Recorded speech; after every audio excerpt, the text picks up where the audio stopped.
Criar personagens mais complexos, criar personagens mais profundos, que tragam mais dilemas e mais discussões à sua história. Eu sou Brenda Benissal, esse é Literal Wave. Hoje a gente vai falar sobre a criação de personagens mais complexos. Solta a vinheta, Bru.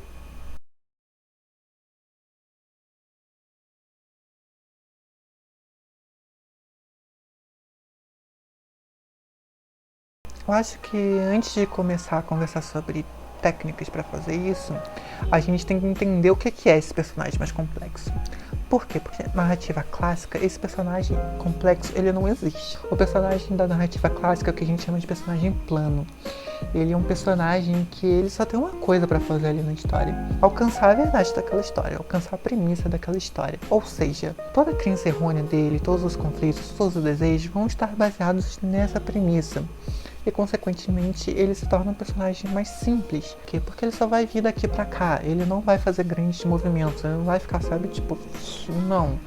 Isso, na verdade, é o que a gente chama de personagem mais complexo e que hoje é, assim, muito valorizado dentro da literatura, aliás, dentro da narração, né, de modo geral. Seja nos livros, seja no audiovisual, não importa. Todo mundo gosta desses personagens, quer falar sobre esses personagens. Mas eles, na verdade, são uma invenção do que a gente chama de estrutura moderna, que é exatamente uma estrutura que rompeu com certos aspectos da narrativa clássica e trouxe elementos novos. Um deles foi que a verdade da história, quando há uma verdade da história, ela não está lá para ser alcançada e mostrada como resposta. Ela está lá para ser debatida, tá bom? Então o personagem ele tem que ser mais complexo, porque ele não vai simplesmente chegar nessa verdade, pronto. Ele vai discutir, ele vai viver essa verdade, essa suposta verdade. Aí já não é mais uma verdade, é uma suposição de uma verdade. E a gente vai discutir ao longo da narrativa, da trama, qual o valor dessa mensagem. Ela é tudo isso mesmo? A gente não vai chegar numa conclusão, a gente vai deixar o nosso leitor refletir sobre isso. E para ter esse resultado, obviamente, a gente precisa de personagens que não vão simplesmente ter esse movimento. Eles precisam oscilar, eles precisam chegar perto dessa verdade, mas perceber que não é bem assim, a gente vai ter outros pontos de vista. E aí é uma questão muito própria da narrativa contemporânea também. Ter outros pontos de vista, porque a gente até tem esse personagem que está acreditando nessa verdade, mas a gente tem o outro personagem que não está acreditando nessa verdade. E os dois pensamentos eles vão se confrontar, entende? Esse personagem da narrativa contemporânea que a gente chama de um personagem esférico, ou seja, mesmo que hoje a gente continue pensando muito em estruturas de narrativa clássica, a gente está pensando muito num personagem da estrutura contemporânea para viver essa estrutura clássica. A gente ainda pensa em jornada do herói, a gente ainda pensa em estrutura de 3 atos, tudo isso que é característica da estrutura clássica, mas a gente coloca um personagem que tem camadas ali para viver isso.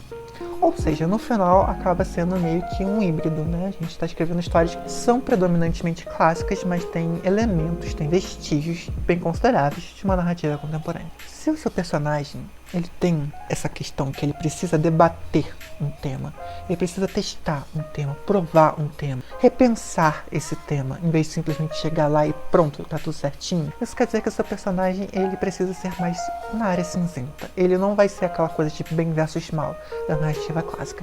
Ele vai ser um personagem que vai acertar e vai errar, porque ele vai chegar nessa suposta verdade e vai quebrar a cara, perceber que o mundo não resume aquilo, que o mundo traz outras discussões, outros debates. Então ele vai tomar escolhas que são questionáveis do ponto de vista moral, porque ele não é perfeito.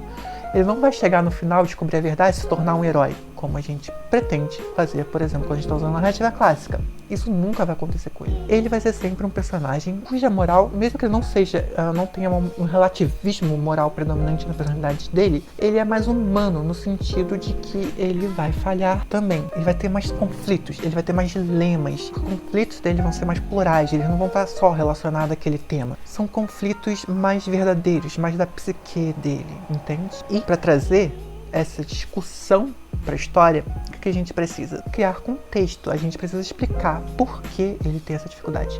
A gente não tem que justificar, a gente tem que explicar por que aquele personagem tem aqueles conflitos, trazendo histórias, elementos do passado dele, da formação dele, experiências traumáticas, qualquer coisa que seja. E é muito importante que fique claro, a gente não quer justificar, porque justificar comportamentos ruins por causa de um passado triste é no mínimo problemático e é uma resposta muito fácil. Olha, ele tá matando pessoas porque ele foi abusado quando ele era criança. Não. Coisa é explicar, outra coisa é justificar. Não se justifica isso. Você tenta entender o porquê disso. E é isso que a gente vai fazer com personagens mais complexos. Bom, gente, se você tá gostando desse vídeo, a gente tem muito mais conteúdo pra trazer, mas já deixa aqui seu like, já compartilha esse vídeo com o seu amigo escritor que gosta desse tema, já toca o sininho também e se inscreve no canal que a gente tá começando, então a gente precisa muito desse apoio mesmo. O personagem mais complexo, ele tem o que a gente chama de pathos, que do grego seria a mesma raiz de patologia, ou seja, uma doença, que pode ser entendida também como uma paixão. Uma paixão naquele sentido de quase vício, uma força muito forte que está tomando conta dele, dominando ele. São coisas que ele vai viver mesmo que ele se proponha não viver, que ele tente não viver. São elementos da psique dele que, por mais que ele não queira, por mais que ele às vezes até discorde, estão lá. Estão marcando a sua presença. Um personagem mais complexo, ele tem que ser pensado como um todo. A gente tem que pensar na aparência desse personagem, ou seja, no físico dele. A gente tem que pensar também no psicológico dele. E a gente tem que pensar nele como um ser social. São 3 esferas que não podem faltar jamais. Quando a gente pensa em aparência, por exemplo, por mais que pareça algo superficial, na verdade, a aparência ela pode dizer muito sobre um personagem. Por exemplo, a gente pode não escolher com que cor dos olhos nasce, se a gente nasce com rosto quadrado ou redondo, se a gente nasce com o nariz tal, mas a gente escolhe muitas coisas na nossa aparência. A gente escolhe o nosso cabelo, a gente pode escolher a cor do nosso cabelo, a gente pode escolher ser careca, a gente pode escolher as nossas roupas, ou seja, todos esses elementos que são seletivos, o seu personagem está usando eles por algum motivo, ele é assim por algum motivo. Então, tudo isso tem que ser levado em conta, tem que ser planejado quando você estiver criando seu personagem. O psicológico eu acho que é o mais importante. Por exemplo, poucas pessoas, mesmo que estejam usando às vezes uma ficha de personagem bom para construir seu personagem, e eu sempre recomendo que você use fichas de personagens que sejam bastante complexas.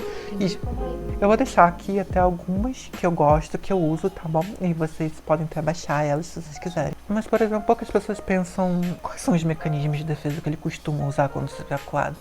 Isso é muito importante. Ele usa negação, ele usa racionalização, projeção, sublimação. Você conhece isso? Já ouviu falar? Se você não ouviu falar, eu aconselho muito que você procure, pesquise, porque são coisas que estão na gente, todos nós usamos, são recursos, tá?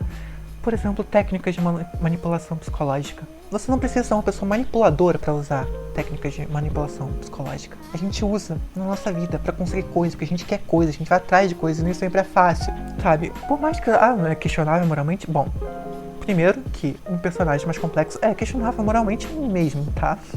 Não vai escapar disso. Segundo que não é tão questionável moralmente assim considerar que toda pessoa faz. É a partir do momento em que há um uso muito grande desses artifícios, que é algo que você pode até pensar para o seu personagem. Mas mesmo que se mostre em menor nível, é legal que a gente mostre isso. O seu personagem é introvertido ou extrovertido? Você sabe a diferença entre uma pessoa introvertida e uma pessoa tímida? Não é a mesma coisa. Todo mundo é introvertido ou extrovertido. É legal você ter esses conceitos psicológicos sobre isso. E eu tô até pensando em fazer um vídeo para falar especificamente só sobre isso. E do ponto de vista social também, como o seu personagem se comporta socialmente. Porque uma coisa é ele internamente, ele com os conflitos dele, ele com a vida dele. Mas o personagem que tem camadas, ele pode ser uma coisa totalmente diferente no exterior. Ele pode ser uma pessoa amável e dócil na sociedade. E ser uma pessoa absolutamente desprezível no seu particular, na sua intimidade. Então, pensar nesses elementos, mas de forma organizada, estruturada, sabe, certinha, bonitinha, vai enriquecer o seu personagem. A última dica que eu queria trazer aqui é uma dica da Alice Munro, que é uma das minhas escritoras favoritas, e ela fala sobre Dark Room. Dark Room é um elemento que ela fala para a história, mas que pode ser pensado para o personagem também. O Dark Room, basicamente, é você imaginar seu personagem como uma casa. A gente está mostrando ele, certo? Então a gente está mostrando para alguém os cômodos dessa casa, mas tem um cômodo que a gente não vai mostrar. Esse é o Dark Room. É algo sombrio, é algo que está ali, que está existindo, está naquela casa, mas a gente não chega a ver. Ele afeta indiretamente os outros cômodos. É aquilo que a pessoa só diria numa sessão de terapia depois de muitos anos de muito progresso. Aquilo que ela começaria a enxergar, aceitar e diria. Algo muito difícil pra ela. Bom, gente, uma breve recapitulação aqui. Então, a diferença entre personagens planos da narrativa clássica e personagens esféricos, mais profundos, mais cheios de camadas, mais cheios de conflitos, que é da narrativa contemporânea, mas a gente usa bastante também na narrativa clássica, uma tendência atual. E o Dark Room, que é aquela coisa, a parte sombria dele, que a gente não revela explicitamente, mas que tá afetando ao longo da história. Bom, gente, isso é o que eu tinha pra trazer pra hoje. Eu vou deixar aqui na descrição os meus livros. Se vocês tiverem interesse, vocês podem passar aqui para conferir os links, tá? Sofia Alexa, lendo aqui, no Cosmos como no Coração e algumas antologias que eu participei, certo? É isso, gente. É o que eu tinha para trazer hoje e até uma próxima. Nos vemos lá.